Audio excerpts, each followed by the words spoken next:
So this story is coming out of Baton Rouge, Louisiana. Now you have a brother that, he was homeless, and this brother was a 61-year-old man. Now he was also disabled. His name was Danny Buckley. Now this brother was, panhandling, asking people for money outside of a Trader Joe's. And it's these two white women that he was asking money from. Well, when his brother is asking these white women for money, the white women said, they didn't feel threatened by anything he was doing. He was just panhandling. You had this particular white supremacist, and I'm going to tell you why I call him a white supremacist, by the name of Jace Boyd, 24 years old. He comes out, he see the older brother, asking the young, white women for some money. And he starts an altercation with him, and he ends up pulling out a gun and shooting this brother in the abdomen. Now, the brother was there shot. Police get on the scene. The white supremacist told them exactly, his version of the story. But the young white women, they didn't want to hear their version of the story at all, even though the guy is supposed to have been talking to the white women, and supposedly he was trying to protect them, the white women, from this brother. So they let him go. The police let this guy go, which that sounds about right, because we know the race soldiers and the white supremacists are clicked in like this. They got each other's back because they're all the same entity. But after a lot of people had got pissed off, a lot of people spoke up. Even her girl by her name was Kaylee. She said that yes, he did ask for money. Yes, maybe he did come into my space to speak to me. He said, but that's not a death sentence. That's what she was saying. She didn't say that she felt that he was going to do her anything. He was just asking for money.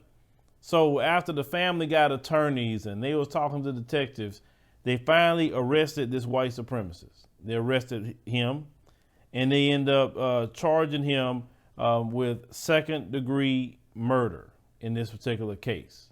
That's what he was charged with. The brother also had a pre-existing condition where he couldn't even fight with nobody. Also, the white supremacist was charged with illegal use of a weapon. But that should have been the first day. But he was going to get away with it. He was, until people, wouldn't let that go. But once again, this is the policy of America. Whether it's a state-sanctioned genocide killing by a race soldier or a killing by a white supremacist, they want to make sure to keep that going. And once again, I tell people this: what are we holding on to in this country? What are we really holding on to? I don't take pride in holding on to a place where our brothers and sisters are just getting murdered in the street. And I can't even say like a dog, because dogs don't even get killed the way black folks getting killed. Yes, he's gonna go to court or whatever he's gonna do. You get what I'm saying?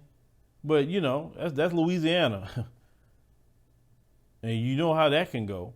Now, one person was making a comment, said that his only crime was talking to a white woman, because in the South, not to talk to white women. Well, like I said, I grew up that way, and that was a no-no as well, at least in that area. I mean, but the brother wasn't even he wasn't doing that. He wasn't trying to talk to them. He was just trying to ask for some money.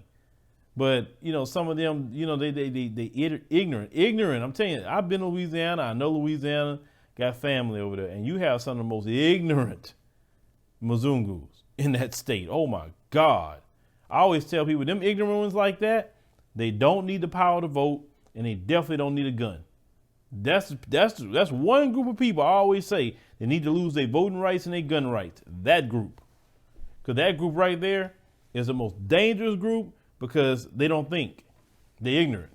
They in other words, they be the same ones who want to drink Lysol, because Trump says to drink it.